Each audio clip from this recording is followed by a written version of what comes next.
markets shift, markets change, but it's our ability to choose what we're going to do and the actions we're going to take on a daily basis. That's what really matters. Here's the challenging part. Real estate sales, right? To be a real estate agent or a team leader is incredibly difficult. In the best of markets, it's incredibly difficult. In the worst of markets, it's downright almost stupid for people to think they can just walk in, right? It's just silly.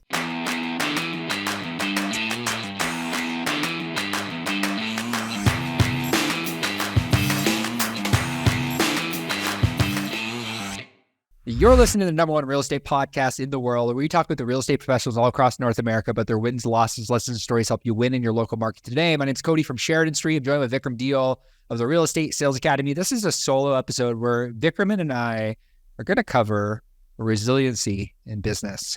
Vikram, what does resiliency in business mean to you? Well, for new listeners or people who, might not have heard, you and I are both nomadic.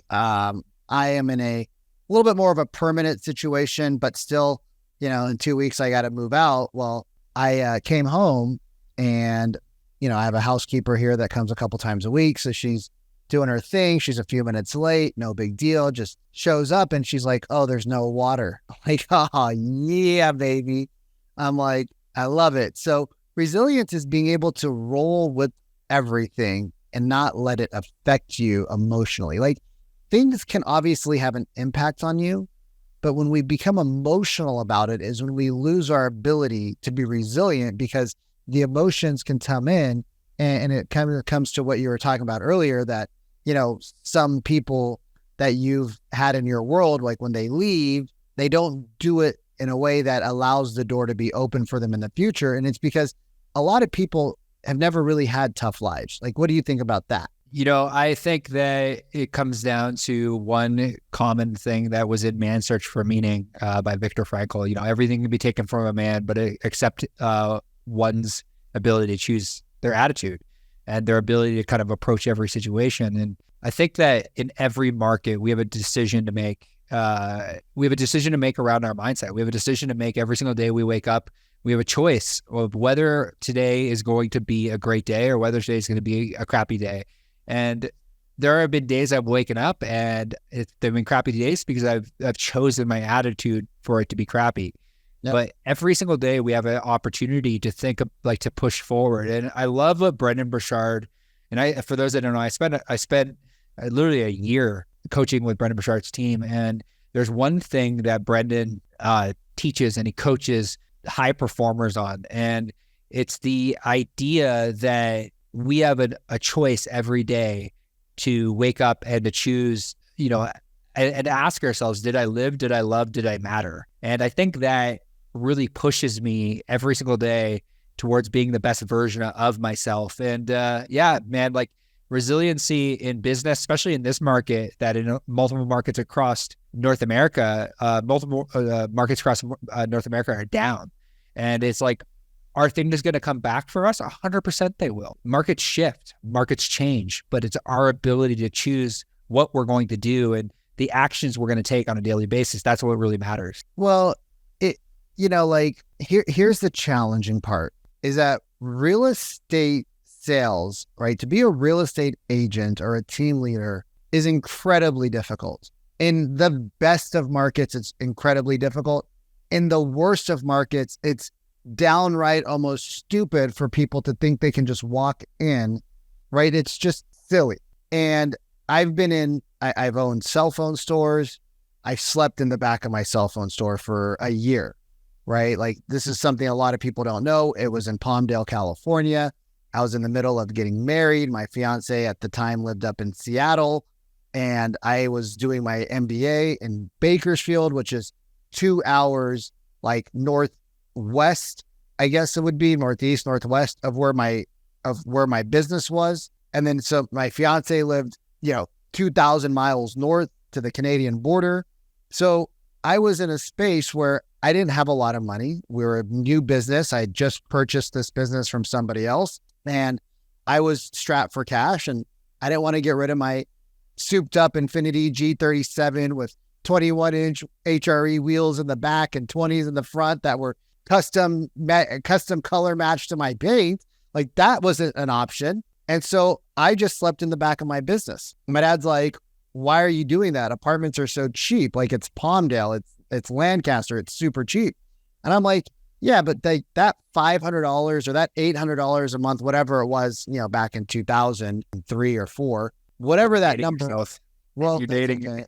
Hey, if you look as sexy as I do, I'm cool letting people know I'm 41. I love it when people are like, you're 41? What are your secrets? I'm like, well, I don't eat the bag of chips and Coca-Cola that you're drinking. That's one. And they're like, oh, I guess we don't really want to look young. I'm like, okay, cool. The conversation's over. But when I was living in the back of my store, dude, like I didn't have a shower. It wasn't like it was set up with the shower. It's 120 degrees in the shade in the summer. And I asked my mom where I could buy a stack of bath towels, like hand towels. And I had a little hot water thing. Like the sink didn't even have a hot water thing, right? It didn't even have like a hot water tap. I think something that, I want to touch on here is people are afraid to go backwards in order to go forwards. Yeah. And like, as you're telling this story about like you living in the back of your store, I'm reminded of like when I got started in the marketing world and started my agency, how I moved out of a really, really nice spot into a house with like 4 guys in order to save money. Yeah. I think I was paying like $350 a month for rent because I was living with like 4 guys because I needed the cash in order to inject it back into the business. So it's so interesting. We talk about resiliency, and resiliency, I think, often requires us to take a step back in order to move forward. We have to be like, I think that something I've learned along the way is that being cognizant of like not worrying about what other people think about you is your greatest asset in business, because it's an asset that allows you to take risks, to take chances. Like if I lost it all tomorrow, which could happen to any of us. Like I've lost it all. Yeah. If you lose it all, $700,000 in debt, and go ahead. Yeah. Like if you lose it all, but that's the beautiful thing about reinvesting back into yourself, even when you have money or even when you don't have money, is that it's the skills that you acquire that allow you to go and create something new again. Like if I lost it all tomorrow, I could go and create something new. It's like we've had peaks and valleys in business. When 2020 hit, I lost my entire business overnight because we were a video production company. Like everyone canceled their monthly recurring subscription with us. And I was forced to shift gears into figuring out how to do this online advertising stuff. Like we were doing it a little bit in 2020, but it wasn't a large portion of our business. A large portion of our business was the video content production business. And I was forced to shift gears, and now we have what we have today because of resiliency of like, I'm either going to go under and that wasn't even an option at the time. Like, it's like if I have to work 20 hours a day in order to get my head above water, in order to figure out how to do something new and to acquire a new skill. We did something really strange in 2020. And I like look back at this, when we had no money in 2020, I had no clients. I went to my business partner. I said, we need to invest into this $10,000 coaching program with Catherine Howell. And he's like, okay, I trust you. And we did it. And it was the best thing that we had ever done for the business at the time. We went into debt because I just had this gut instinct feeling in my gut that I was like, I got to do this. This is what's going to get me to the next level. And it really is what did that. So we met, like, I'm still a couple $100,000 in debt, right? Like when COVID hit, I just opened up an Osteo Strong. The original build out was supposed to be $60K. It ended up costing like $160. It was supposed to be done in November. It got finished because I became the GC. It got finished like last week of January. And we, like the 160 or the 180 is like a guesstimate, because that's where we just stopped tracking. Like that's just where we stopped tracking. Like it was just like, stop tracking. And, it was just like, holy fuck. I it probably was 220, right? It was insane. And I didn't, I just got out of real estate. I didn't even think in the wildest world that we were going to get into a pandemic like anybody else.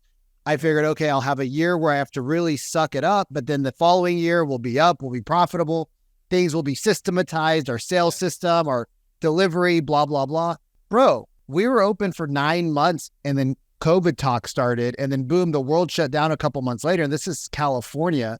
Like it was hard, right? Like not taking salaries for extended periods of time. I mean, like 18 months, I didn't take the salary. It was like, I look at the P&L and I was like, okay, you made $18,000 this year from this. Now, luckily the real estate stuff was still paying. I had money saved up, but I took out a loan to build the business, not thinking anything of it. And that was a $250,000 loan. Right? And then I lived off of credit cards.